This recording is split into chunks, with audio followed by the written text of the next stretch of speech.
여러분들 반갑습니다. 오늘은 영상으로 여러분들을 만나게 되었습니다. 이 수요일 날 다른 교회 가서 이렇게 말씀을 전하는 것이 썩 내키는 일은 아니지만 또 귀한 목사님이시고 또 우리 교회 부교육자로 섬기셨던 분이셨기 때문에 제가 여수 제1교회에서 정성을 다해서 이 시간 말씀을 전하고 있습니다. 여러분들에게도 오늘 같은 은혜가 있게 되기를 바랍니다. 우리 왜 창조신앙인가를 같이 상고하고 있습니다. 사단은 우리들로 하여금 예수를 믿어도 좋다, 그러나 창조는 거짓말이야, 이렇게 말함으로써 진화론을 과학이라고 믿는 사람들에게 영향을 받은 우리 적지 않은 성도들과 어린 아이들에게 예수님 믿으면 되지, 꼭 창조신앙을 가져야 돼, 창조는 신화일 거야, 사실은 아닐 거야 라고 하는 작은 의심을 갖게 함으로 서서히 그 신앙에 금이 가게 하고 결국은 결정적일 때에 모든 기독교 신앙을 의심하거나 부정하게 만드는 수단을 씁니다. 지난주에 상고했듯이 도미노 게임과 같습니다. 처음에는 아무것도 아닌 것 같지만은 첫 번째 블록, 기독교 신앙의 가장 중요한 성경 창세기 1장 1절, 태초에 하나님이 천지를 창조하셨다는 이 교리를 살짝 건듭니다. 처음에는 별것 아닌 것 같습니다. 성경에 꼭 그것이 중요한 건 아니고 기독신앙, 구원신앙, 예수님을 구주로 믿는 것이 중요하지, 이렇게 별로 중요하지 않게 창조신학을 다루게 하다가 그것을 중심으로 그 이후에 오는 모든 성경들을 공격하고 결국 예수 그리스도가 정말 하나님이 맞을까? 아니, 예수님이란 분이 정말 있기는 있었을까? 그분이 죽는다고 내 죄가 사해질까? 정말 죽음 이후에 천국과 지옥이 있을까? 이러한 기독교의 모든 신앙을 의심하게 하는 첫 번째 블록, 도미노 게임의 첫 번째 블록을 사단은 창조신학인 줄 알아. 그것을 건드는 것입니다.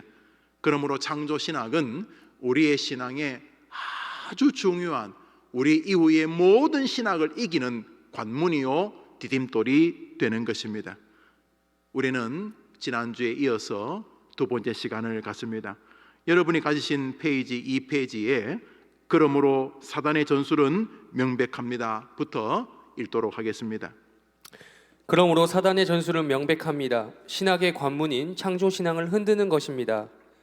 그래서 연쇄적으로 모든 기독교 세계관을 다 쓰러뜨리는 것입니다. 그래서 성도가 이 창조 교리에 굳게 서지 않으면 모든 기독교 교리가 혼돈에 빠지게 되는 것입니다. 그러기에 작금에 벌어지는 다양한 세상의 공격이 이 창조 교리의 공격에 맞추어져 있는 것은 당연한 일입니다. 동성애 역시 하나님의 창조 교리를 공격하는 사상입니다. 동성애, 아니 그게 중요하나? 나는 그렇게 하지 않지. 나는 남자와 남자가 또 여자와 여자가 성적으로라든지 혹은 가정을 꾸리는 것을 나는 동의하지 않지. 그렇지만은 그럴 수 있는 건 아니야? 이렇게 자유주의 시대에 아니 별로 안 좋을지는 모르지만 그 남자와 남자가 결혼하겠다는데, 그런 성행위를 하겠다는데 왜 다른 사람이 끼어들고 그래? 이렇게 해서 동성애도 마치 인권적인 요소인 것처럼 말하지만은 성경을 교묘하게 비트는 공중건세 잡은 사단의 사상이 거기에 담겨져 있다. 우리 개혁교회는 성경적 반대를 하고자 하는 사단의 교묘한 술수 중에 하나라고 보는 것이죠. 바로 창조신학을 흔드는 것, 바로 거기에 사단의 오래된 전술이 있다는 것입니다. 우리 마가복음을 읽어보겠습니다. 시작. 창조 때로부터 사람을 남자와 여자로 지으셨으니. 하나님께서 사람을 남자와 여자, 우리 성이라 영어로 섹스라고 하는데 성이라고 할 때에 남성과 여성을 만드셨지, 중성이거나 남성인 듯한 여성, 여성인 듯한 남성을 만들지 아니하시고, 하나님이 세상에서 사람은 오직 두 종류 남자와 여자로 만드셨다. 이것이 창조의 교리다 이렇게 믿는 것이죠. 읽습니다. 하나님은 사람을 여러 종류의 젠더로 만들지 않으시고 두 개의 성으로 만드셨습니다. 남자와 여자가 그것입니다. 그리고 그 두 종류의 존재가 가정을 만들게 하셨습니다. 그러니까 두 종류 남자와 여자를 통해 가정, 부부가 되게 하셨죠. 남자와 남자가 가정을 이루거나 여자와 여자가 가정을 이루는 것이 아니라 남자와 여자가 하나님의 창조의 명령을 따라 가정을 이루게 하셨다, 이런 이야기입니다. 창세기 2장 24절 읽습니다. 시작. 이러므로 남자가 부모를 떠나 그의 아내와 합하여 둘이 한 몸을 이룰지로다. 예, 읽습니다. 이것이 창조 교리요, 하나님은 이 교리 위에 모든 기독 교리를 세우셨습니다. 구원 교리는 그리스도로 인한 창조의 완성, 즉 아담의 죄로 망가진 세상을 다시 그리스도의 순종으로 완전한 새 세계를 만드신 진리입니다. 예, 구원 교리도 창조 교리와 무관하지 않습니다.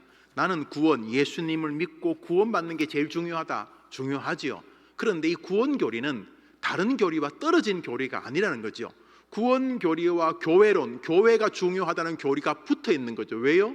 예수님을 통해 구원하신 분이 교회의 머리로 예수님을 주셨기 때문인 것입니다. 창조 교리도 마찬가지입니다. 창조 교리보다 구원 교리가 더 중요하다는 말은 말이 안 되는 이유가, 구원 교리가 무너진 창조를 예수님을 통해 새롭게 세우는 교리이기 때문에 구원 교리는 첫 번째 아담이 망가뜨린 것을 마지막 아담이신 예수님께서 회복하여 새 세계, 새 하늘과 새 땅을 창조하신 완전한 창조로의 회복을 말씀하시는 교리이기 때문에 구원 교리와 창조 교리는 연결되어 있다. 그러므로 창조 교리는 모든 교리의 밑바닥, 베이스, 밑에 있는 기초로 우리가 이해되어야 될 교리라는 것이죠. 바로 이 기초를 흔듭니다. 중요한 것은 기독교 예수를 믿는 것이다. 뭐 중요하죠. 중요한 것은 예수님 믿고 사회에서 봉사하는 것이다, 이렇게 말하면서 기초, 창조 교리는 마치 보이지 않기 때문에 안 중요한 것처럼 말하는 이 배후에 사단의 오래된 술수가 있다, 이런 것을 우리가 지금 상고하고 있는 것입니다. 그러므로 그리스도의 구원 교리 역시 창조 교리와 연결된 신앙이라는 것을 알 수가 있습니다. 성도는 날마다 창조 신앙에서 다시 출발해야 합니다. 창조가 없다면 기독교는 아무것도 남는 것이 없으며 누구도 자신의 기원과 정체성을 찾을 수 없기 때문입니다. 여러분, 창조 교리가 정돈되지 않은 사람이 어떻게 자기 존재를 이해할 수 있겠습니까? 나는 이 땅에 태어났다. 김씨성을 가진 어머니와 최씨성을 가진 아버지 사이에서 태어났다. 박씨성을 가진 아버지와 김씨성을 가진 어머니에 태어났다. 이렇게 해서 단순히 자기 존재를 유물론적 아버지, 어머니라고 하는 남성과 여성의 어떠한 이 관계를 통해서만 존재하는 거죠. 나는 그냥 짐승들과 동일하게 이 땅에 그냥 한 존재로 태어난 것이다. 이것이 인간일 수 없지 않습니까? 우리 인간은 영혼을 가진 존재며 묻게 됩니다. 나는 어디로부터 온 거지? 나는 여기 왜 존재하는 거지? 내가 오늘 이 험악한 세상에 왜 살아 있어야 되지? 내가 왜 내일을 기다려야 되는 거지? 나의 존재의 가치는 무엇일까? 행복은 무엇이지? 그럼 신은 나를 왜 만드셨나? 신이 계신가? 이런 모든 물음이 인간의 본연적인 물음 아닙니까? 놀랍게도 창조에 대한 교리의 정돈이나 동의가 없이 믿음 생활은 훌륭하게 자라기가 어렵습니다. 그러므로 창조 교리는 아무리 강조해도 부족함이 없는 우리 모든 그리스도인들이 정돈하고 마음의 굳건히 잡고 있어야 될 아름다운 신학의 중심이 되는 것입니다. 의외로 많은 신앙인들이 하나님께서 천지를 창조하신 것에 대한 확신이 없습니다. 그것 때문에 믿음의 뿌리가 흔들리며 결국은 자신의 믿음에 의심을 갖게 됩니다. 기독교의 구원 교리조차도 창조 교리로 인해 그 가치와 정체성을 찾을 수 있기에 창조 신앙을 철저하게 지키는 것이 기독교 신앙을 지키는 핵심인 것입니다. 그러므로 우리 아이들은 우리 때보다 훨씬 더 어려운 믿음 생활을 합니다. 왜냐하면 우리 때는 진화론을 해도 그렇게 중요하게 다루지 않았지만 지금에 나오는 모든 것들은 진화론적 사상에 기초해 있기 때문에 아이들에게 창조 신앙은 이미 비과학적이라는 느낌을 받으면서 믿음의 길을 걷기 때문에 그렇습니다. 그러므로 우리 부모님들은 아이들에게 명백하게 하나님의 창조를 가르치고 진화론이 과학이 아니라 하나의 상상의 산물, 창조론이 증명이 불가능한 것처럼 진화론이 결정적으로 증명이 불가능하다는 사실을 신앙에 근거해서 그들이 말하는 과학의 허술함을 분명히 말해 줄 수 있어야 합니다.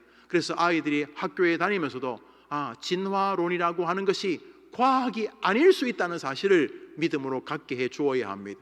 주변에 창조론적 사고를 가진 수많은 과학자들이 많습니다. 그들의 책을 소개하는 것도 한 방법이 될 것입니다만 제일 중요한 건 부모님입니다. 부모님, 얘야 학교에서 진화론을 가르친 것은 슬픈 일이다. 그렇지만 오래된 건 아니다. 다윈이라는 사람을 중심으로 진화론이 한 시대를 풍미하고 있는데 사실은 허상이다. 진실이 아니다. 엄마 과학인데요? 아니요. 하나님은 생물을 진화론적으로 탄생시키지 아니하시고 하나님이 직접 지으셨단다. 얘야, 엄마는, 그리고 엄마의 엄마 할머니는 이제 살아계시면 100살이 넘으셨을 텐데 할머니에게 한 번도 동물원에서 원숭이가 사람이 되었다는 이야기를 들어본 적이 없단다. 지난 1000년 동안 역사가 기록된 어떤 책에서도 침팬지가 동물원 문을 열고 자기를 이렇게 사료주는 사람에게 안녕하세요 하면서 사람으로 나와 인사한 적이 없었단다. 지난 역사 가운데 한 번도 짐승이 사람으로 변한 적이 없단다. 이제는 안 변하요. 그게 말이 안 되지 않는가. 그래서 많은 학자들, 진화론을 주장하고 싶은 사람들은 특별한 경우를 강조한단다. 말은 특별하지만 그것을 우연이라고 부른단다. 자, 사람은 원숭이 같은 것에서 변하고 원숭이 같은 것은 그보다 또 저급한 생물에서 변하고 저급한 생물은 아메바 같은 것에서 변하고 아메바 같은 것은 뭐 작은 원소들이 돌아다니다가 어떻게 뭉쳐져서 아메바 같은 것이 되었고 그게 커가지고 짐승이 되고 나중에 사람이 됐다 뭐 이런 것인데, 그러면 그 첫 번째 생명체는 어떻게 시작됐느냐? 빅뱅이라고 들어봤지? 노래 가수도 있었지. 빅뱅. 우주에 콱 하고 어떤 특별한 변화가 생겼는데 그런 특별한 변화 때 어떤 원시 생물이 생겼다는 뜻이란다. 그 원시 생물이 시간이 지나면서 원시 생물에서 뭐 좀 이렇게 세포가 좀 몇 개 붙은 아메바 같은 것이 되기 위해서도 한번 콱 하고 무슨 변화. 그 다음에 아메바가 또 뭐 지렁이 같이 되려면 아메바가 지렁이는 안 되니까 아메바가 지렁이가 되기 위하여 또 특별한 아주 특별한 빅뱅 같은 그 다음에 지렁이가 뭐 쥐새끼 정도로 쥐로 변하려면은 또 이 아메바도 100만 년을 놔둬도 아메바가 쥐는 안 되니까 특별한 경우에 빅뱅 같은 엄청난 일이 쾅 벌어져 한번 쥐가 되고, 쥐 같은 것이 어느 날 또 한번 쾅 변해서 원숭이가 되고, 원숭이가 한번 또 어떤 특별한 빅뱅 같은 엄청난 일이 벌어져 가지고 또 한번 쾅 해서 사람이 되었다. 이게 진화론이란다. 그래서 사람들은 A와 B 사이에 중간 화석을 찾으려고 한다. 아메바에서 지렁이가 되는 중간 상태, 원숭이에서 사람이 되는 중간 상태. 그래서 무슨 그 수많은 유인원 이야기를 지어내지만 학계에서는 그게 다 조작이고 거짓말인 것이 증명됐다. 중간 화석이 있을 리가 없지.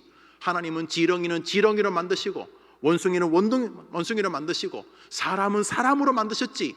원숭이가 1000만 년, 억만 년이 되어도 사람으로 진화할 수는 없기 때문이다. 그런데도 지금은 그 몇 가지 진화론적 요소를 가지고 진화론을 교과서에 밀어넣은 것은 너무도 슬픈 일이야. 진화론을 가르치는 유일한 이유는 창조론, 하나님이 모든 것을 창조하셨다는 창조의 진리를 말하는 것은 오직 성경만이 가장 분명하기 때문에, 창조론을 불편해하기 때문에 만들어낸 학문이라고 하는 것이 진화론인데, 진화론은 방금 말했듯이 우연을 통해서만 발생하는 학문이라고 하는 학문 같지 않은 학문이란다. 반드시 이 종에서 저 종으로 진화하기 위해서는 특별한 우연, 그리고 단회적인 우연이 필요한다. 그리고 그 우연을 근거로 진화론이 설명된단다. 그렇지만 그들이 놓치고 있는 것은 적응이란다. 적응이 뭐냐 하면, 어릴 때는 공부만 해서 손이 부들부들한데 농사를 이렇게 지으면서 손이 자꾸 이렇게 흙을 자꾸 만지면서 손이 이제 굳은 살이 배어서, 옛날에는 막 풀잎만 만져도 손이 배고 피가 나오고 그랬는데, 이제 농사일을 많이 하다 보니까 손이 좀 굳은 살이, 손이 좀 단단해졌다. 그러면 그 사람이 손이 부드러운 사람이었다가 손이 이렇게 좀 딱딱한 굳은 살이 많은 사람으로 진화했느냐?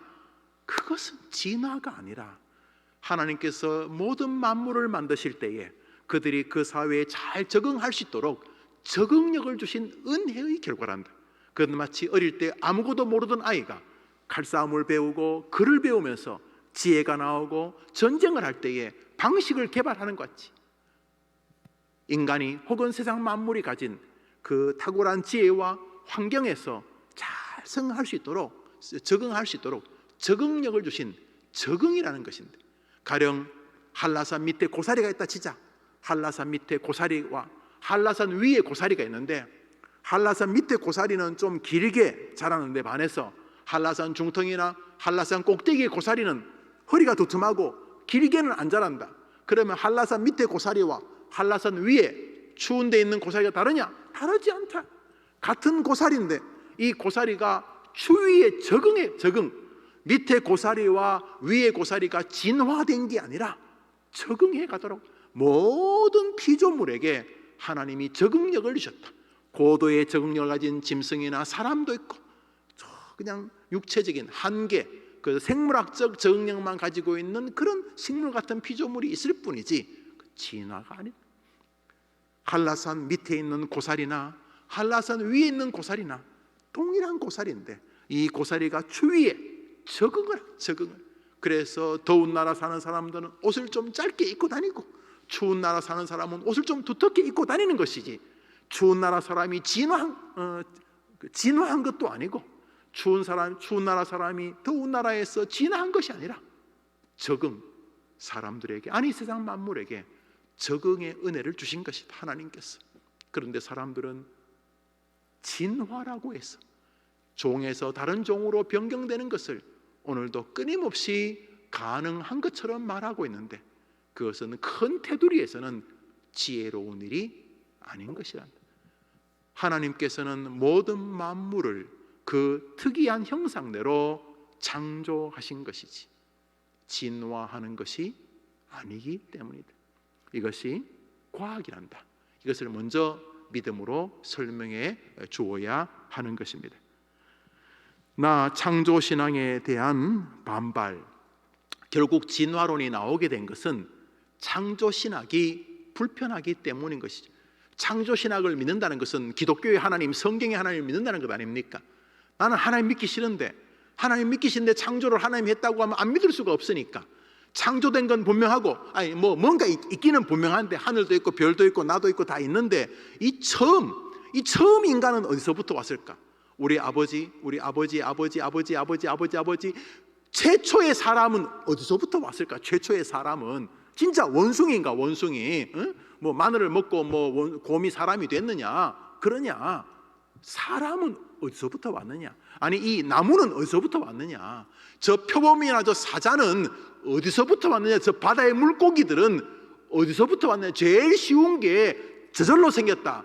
그렇지만 진화론자도 저절로 생겼다는 말은 도저히 과학이 아니기 때문에 진화론자 역시 첫 생명체에 대한 근원에 대한 궁금증이 있었다.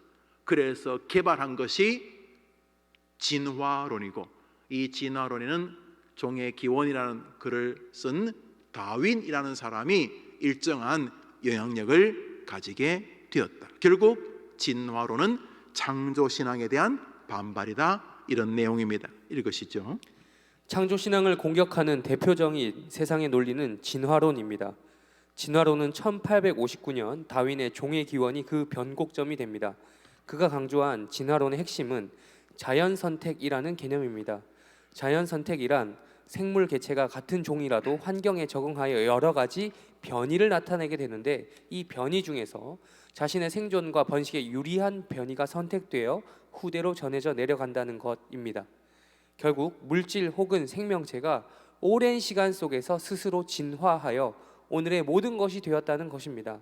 창조의 부정입니다. 결국 하나님께서 그 각기 생명대로, 그 각기 짐승대로, 그리고 남자와 여자를 하나님이 창조하셨다는 것이 불편한 것입니다. 믿기가 싫은 것입니다.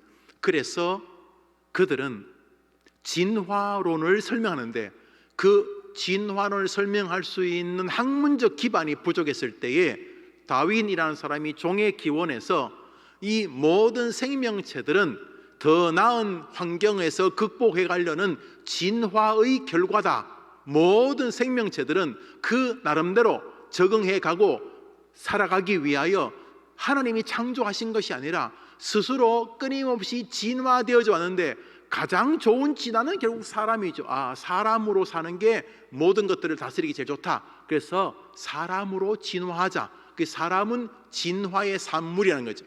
그것이 원숭이에서 진화했든지, 무슨 캥거루에서 진화를 했든지, 오랑우탄에서 진화했든지, 여튼간에 결론적으로는 더 환경에 적합한 생명체가 되려고 그 생명체 스스로 진화해 온 것이 세상이다.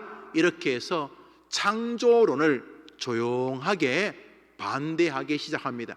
이것이 창조론을 반대하는 대문이 되어서 이 다윈의 학설을 기초로 기독교에 반대하는 사람들이 수많은 학설을 가지고 나옵니다. 그렇지만 여러분, 시간을 보십시오. 1859년, 100여 년 정도밖에 되지 않았습니다. 결국 진화론이라고 하는 이 학문은 당대를 이끌고 있던 기독신앙에 대한 강력한 반발의 기초석이 되었던 것이죠. 이 진화론이 이렇게 세상을 주름잡고 있는 것은 반하나님 신앙 때문입니다. 하나님을 인정하고 싶지 않고, 좀 더 정확히 말하면 성경의 하나님을 인정하고 싶지 않고, 하나님의 말씀 성경을 부정하고 싶기 때문입니다. 그런데 창조론이 가지고 있는 그 신비적 요소 때문에 진화론은 신화적인 요소라기보다는 왠지 과학적인 듯한 느낌을 시대에 주게 되었습니다. 그러나 진화론은 거짓에 기초해 있지요. 그러나 진화론의 치명적인 약점은 종의 변화 혹은 변천에는 반드시 우연이 발생해야 한다는 점입니다. 아까 말씀드렸듯이 이쪽 종에서 저쪽 종으로 변하기 위해서는 반드시 특정한 우연이 있어야 됩니다. 여튼간에 침팬지든 원숭이든 오랑우탄이든 고릴라든 간에 그런 인간보다 좀 부족한, 아무래도 침팬지가 보다는 사람의 머리가 뛰어나겠죠. 사람보다 좀 부족한 존재가 뛰어난 사람으로 변화되기 위해서는 진화론은 반드시 변화의 중간 과정이 필요합니다. 없어요. 그러니까 원숭이는 100날을 자식을 낳아도 원숭이죠. 침팬지가 1000년을 자식을 낳아도 침팬지죠. 그러므로 원숭이나 오랑우탄이 사람이 되기 위해서는 반드시 오랑우탄에서 사람으로 변하는 특정한 순간이 필요합니다. 특정한 순간, 빅뱅, 콱! 그래서 어느 날 원숭이가 번개를 맞았더니 사람으로 되거나, 어느 날 원숭이가 번개를 맞은 자식을 낳았더니 사람이 되거나, 그 다음 날부터 이제 원숭이 자식이 사람이고 사람이 계속 사람을 낳으니까 사람이 되겠죠. 그러니까 원숭이에서 사람으로 변하기 위해서는 반드시 우연히 한번 원숭이가 사람이 되는 우연이 반드시 있어야 돼요. 이 우연을 조작하기 위해서 가짜 원숭이 해골하고 사람 해골하고 섞어서 이렇게 중간 원숭이에서 사람으로 변하는 과정이, 그러나 그게 다 조작이고 거짓말이죠. 왜냐하면 100만 년을 지나도 원숭이가 사람 됐다는 이야기 들어보셨습니까? 지금 어디 서울랜드 이런 곳에 원숭이 있는데 어느 날 원숭이가 문을 열고 안녕하세요 하면서 사람 됐다는 거 들어보셨습니까? 불가능. 그러면 왜 지금은 안 되는가? 한 번 특별한 경우가 있었다. 우연히 그랬다. 우연히 한 번 우주가 빅뱅을 일으키면서 원시 생명체가 생겼다. 우연히 원시 생명체가 떠돌아다니다가 어느 날 우연히 다세포가 되고 우연히 지렁이가 되고 우연히 뭐 쥐가 되고 뭐 말이 되고 그래서 우연히 사람까지 되었다. 이것이 진화론. 뭐 아무리 과학적으로 설명해도 이 이야기인 거죠. 그들은 하나님이 세상을 창조하셨다는 이 단순하고도 명백한 진리가 너무너무 불편한 것입니다. 계속 읽으시죠. 천년이 지나도 원숭이가 사람이 된 적이 없기에 원숭이와 인간 사이의 진화를 설명하기 위해서는 반드시 우연히 동반되어야 하는 것입니다. 이 말은 양종의 진화를 설명할 중간 화석이 없으니 반드시 우연히 동반되어야 진화론은 설명이 가능하다는 의미입니다. 그러니까 끊임없이 여러분 그래서 사람하고 원숭이하고 딱 절반씩 만들어진 그런 화석을 여러분 집 마당에서 발견하면 여러분은 막 정말 대박 납니다. 와, 정확히 사람인데 아니 정확히 절반은 원숭이고 절반은 사람인 그런 화석을 발견하면 없어요. 무슨 오스트랄로피테쿠스 뭐 크레마뇽인 거 다 해봐야 그냥 좀 나이 많으신 분, 조금 나이 어린 분, 태어나면서 좀 장애가 있으신 분 이런 사람들의 뼈지 그 원숭이와 사람이 섞어진 뼈라 일리가 없는 거죠. 하나님께서 더운 나라에는 더운 사람들이 살 수 있도록 살색을 검게 만드실 수 있고 또는 뭐 희게 만드실 수 있고 그렇지 하나님께서 그 적응을 다르게 만드시는 것이지 적응을 진화라고 하는 것은 거짓말이 되는 것이죠. 우연히 단 한 번 원시 세포가 아메바 같은 것이 되었고 아메바가 단 한 번 우연히 지렁이가 되었고 지렁이가 우연히 원숭이가 되었고 그 원숭이가 우연히 단 한 번 사람으로 진화했다는 것입니다. 결국 진화론은 특별한 우연을 기반으로 만들어진 상상의 산물입니다. 그들에게도 첫 시작은 고민이었기에 그들이 개발해낸 논리는 빅뱅, 즉 대폭발입니다. 진화론자들은 우연히 발생한 빅뱅, 대폭발에 의해 원시적 생명체와 우주가 생겨났다고 주장합니다. 여러분 진화론도 그 나름대로 많은 논문이 있고 책이 있습니다만 결론은 이 이야기입니다. 이 이야기가 진화론의 뼈대입니다. 우리는 하나님이 천지를 창조하셨다는 것이 우리의 신앙의 뼈대인 것처럼 이들은 빅뱅으로 생명체가 발생하였다. 원시 생명체가 그 원시 생명체가 진화해서 지금 여기까지 왔다. 이제 그들의 논리입니다. 결국 진화론은 하나님이 인간을 만드시고 인간에게 영혼을 넣으셨다고 하는 영혼에 대한 부정이 밑바닥에 흐릅니다. 아니 무슨 아메바에 무슨 영혼이 있겠어요? 그래서 과학 이야기를 하지만 진화론 밑바닥에 흐르게 뭐냐면 유물론입니다. 나는 원시 세포고 나는 다세포고 나는 그냥 그 진화로 존재한 물체인 거죠. 물체, 목숨을 가지고 있는 물체. 하나님은 사람을 만드시고 영혼을 주셨는데 이 진화론에는 영혼의 자리가 없어요. 그러니까 영혼의 자리를 또 우겨 넣습니다. 영혼, 종교. 그러니까 그들이 말하는 종교는 인간들이 만들어낸 진화론적 산물인 거죠. 인간이 좀 더 마음의 평강을 원해서 인간들이 생각을 끄집어내다가 형이사각적인 주제, 신, 전능자, 천국, 지옥을 이 유물론적 사상에 근거해서 만들어낸 것이죠. 결국 진화론은 유신론, 하나님이 계시고 인간에게 영혼을 주셨다는 영혼에 대한 가치를 부정하게 됩니다. 결국 사회주의 공산주의자들은 유물론자들은 종교를 인정할 수가 없는 것이죠. 진화론에 기초한 정신은 영혼이 들어갈 자리가 없어요. 단세포가 다세포가 되고 다세포가 지렁이가 되고 원숭이가 되고 인간이 되는데 거기 영혼이 어떻습니까? 그저 진화론적 이 피지컬, 진화론적 육체만 존재하죠. 그러므로 진화론은 결국 유물론으로 흐르게 되고 하나님이 계시다고 말하는 기독교를 원수처럼 대하면서 일제 35년 동안 6년 동안 일본 사람들에게 죽은 기독교인 수보다 3년 동안 공산주의자에게 죽은 우리 기독교인들이 대한민국에서 8배나 더 많습니다. 3년 그래봐야 한 2년은 휴전선에 왔다 갔다 하고 한 1년 정도, 뭐 1년도 아니지만 이렇게 뭐 밑으로 내려왔다가 죽고 발치산 좀 하고 그랬는데, 사실은 그 몇 개월 만에 36년 동안 죽은 기독교인보다 8배나 더 많이 죽었습니다. 예수 믿는다고. 왜? 유물론자들에게는, 이 공산주의 사회주의자들에게는 이 유신론을 동의할 수가 없는 거예요. 모든 것이 육체, 이 물질에 근거해서 변화된 과정인데, 거기 영혼을 이야기하니까 아주 그들에게는 이 영혼을 이야기하는 그룹들이 부정한 존재들인 거죠. 그래서 공산주의자들에게 기독교는 가장 강력한 적대 세력인 거죠. 그 말 안에 이미 하나님의 위대성이 존재합니다. 영혼이 있다는 사실을 견딜 수가 없다는 것은 이미 영혼의 가치의 위대함을 역설적으로 설명하는 것이기 때문 아니겠습니까? 이것이죠. 황당한 학설이지만 창조론을 믿을 수 없는 세상은 오늘도 이 우연에 의하여 모든 것을 설명하고 그 우연을 기반으로 점점 진화하는 것을 진리로 신뢰합니다. 문제는 이 진화론적 인생관을 가지면 삶의 의미나 목적은 결국 유물론적 존재로만 남게 된다는 점입니다. 그러므로 신앙이 없는 사람은 병들고 나이가 들고 내 몸뚱아리가 자식들에게 별 도움이 안 되는가 이런 생각을 하게 되면 아주 슬픈 결정들을 많이 생각합니다. 영혼의 가치를 존중하지 않는 유물론적 사상, 진화론적 베이스를 가지고 살아 눈에 보이는 육체가 전부라고 생각하는 사람들에게는 인생의 어려움이 왔을 때에 영혼의 존재에서만 해결할 수 있는 문제를 해결할 수가 없는 거죠. 기껏해야 내가 뭐 정신적으로 좀 약해졌나 이렇게 말한, 정신이 영혼이 아닙니다.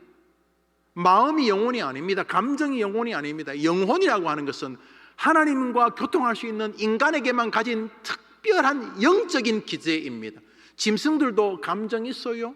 짐승들도 마음이 있어요.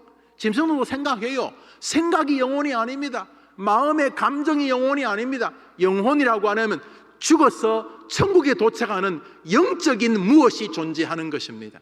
바로 그 영적인 무엇이 영혼인데, 이 영혼을 유물론자들, 진화론자들은 인정할 수가 없는 것은 그들의 논리상 영혼은 존재할 수가 없는 것입니다. 빅뱅에 의해서 원시세포가 생기고 그것이 인간까지 되는데 어느 단계의 영혼이 들어가겠습니까? 그러므로 그들은 영혼을 부정하지 않는다고 하지만 조금도 인정할 수가 없는 것입니다. 유물론적 사고에 서 있는 것이죠.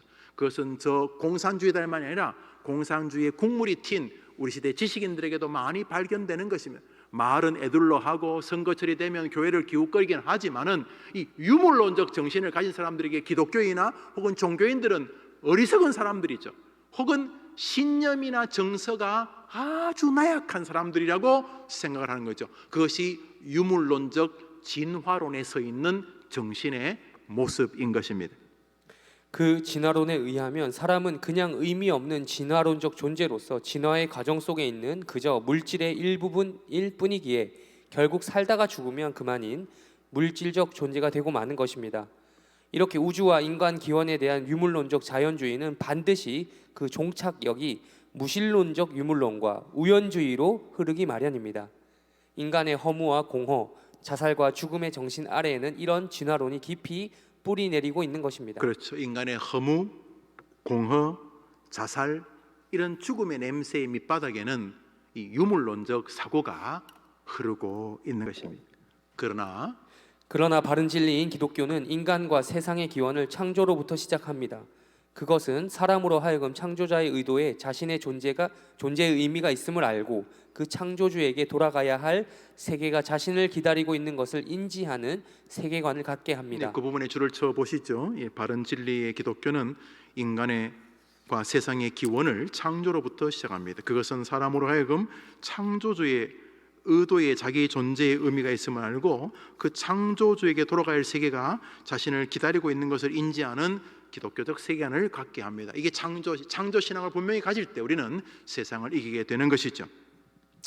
인류의 기원과 삶의 이유 그리고 종착지에 대한 진실이며 유일한 진리입니다. 오직 성경만이 인간의 창조와 과정과 종착역을 알려주는 것이죠. 이 창조론은 진화론자들과는 전혀 다른 인생관을 갖게 합니다. 앞으로 살펴볼 주제가 바로 그것입니다. 이렇듯 인간은 우주와 자신의 기원에 어떻게 답하느냐에 따라 가치관, 인생관과 윤리관이 결정되는 것입니다. 창조론은 이렇게 인생의 모든 것을 판단하고 붙들고 살아가게 하는 내비게이션과 같은 것입니다. 하나님이 나를 지으셨다는 것이, 그리고 나를 이 땅에 사명 가지고 보내셨다고, 그리고 사명이 끝나면 주님께 가서 이 일을 보고해야 된다는 이 창조론적 사상은 우리의 모든 삶을 복되게 만들고 진지하게 만들고 감사하게 만들고 동시에 돌아보게 만들고 회개하게 만들고 또 사랑하게 만드는 것입니다. 우리 이사야서를 읽읍시다. 시작. 나는 빛도 짓고 어둠도 창조하며 나는 평안도 짓고 환난도 창조하나니 나는 여호와라. 이 모든 일들을 행하는 자니라 하였노라. 하나님께서 모든 것을 지으시고 주관하시는 분이다. 우리는 이것을 믿음으로 고백합니다. 결국 바른 신앙의 출발은 창조에 대한 분명한 신앙 고백을 그 기초로 합니다. 그것이 그 이후의 모든 진리를 수납하게 하는 믿음과 삶의 뿌리가 되기 때문입니다. 예, 오늘은 여기까지 하도록 하겠습니다. 결국 여러분, 창조 신앙은 짧게 살펴보았습니다만 우리의 모든 신앙의 근간이 됩니다. 이 창조 신앙을 분명히 믿는 것은 선택의 요소가 아니라 향후에 있게 될 창세기부터 요한계시록까지 성경의 모든 교리와 하나님이 지금도 역사하시면서 우리에게 하시고자 하는 음성을 듣는 그릇이 됩니다. 그런데 그릇이 없으면 주시는 건 받을 수가 없지 않습니까? 손해봤습니까? 그러므로 하나님 주시는 모든 영적 세계를 받을 수 있는 가장 기본적인 그릇이 무엇이냐면 이 창조 신학입니다. 이 창조 신학이라는 그릇을 통해 하나님께서 그 위에 많은 보석 같은 교리와 진리와 하나님의 은혜를 부어주시죠. 그러므로 창조 신학에 굳게 서는 것은 오늘도 하나님을 인정하는 신학이고, 창조 신학을 붙드는 것은 내가 창조된 피조물이라는 자기를 겸손하게 바라보는 것이고, 창조 신학은 나를 그냥 지을 리가 없잖아요. 심심풀이 땅콩으로 지을 리도 없고, 창조 신학은 하나님이 나를 어떤 의도를 가지고 지으셨다고 해서 자신의 삶의 비전, 꿈, 가치를 돌아보게 하고 점검하게 하는 신학인 거죠. 그리고 창조 신학은 결국 그것이 하나님의 영광과 관련이 있다는 것을 깨닫고, 하나님을 위하여서 공부를 하든 사람을 대하든 돈을 벌든 늙든 병들든 하나님과 관련된 자신의 인생을 계획하고 꿈꾸고 감격해하고 반성하게 만드는 힘이 되는 거죠. 이 창조 신학이 없으면 굉장히 이상한 기독교인이 되는 것이죠.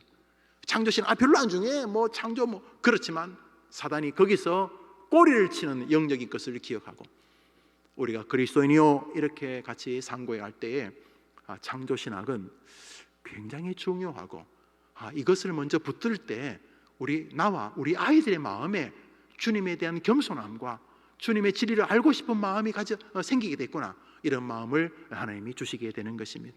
함께 여러분들과 말씀을 상고하게 돼서 감사합니다. 기도합시다. 자비로우신 하나님 아버지, 감사합니다. 복된 수요일 저녁에 그리스도인이요 두 번째 시간을 갖습니다. 왜 창조 신앙인가? 그리고 오늘은 창조 신앙에 대한 반발, 진화론에 대해서 생각해 보았습니다.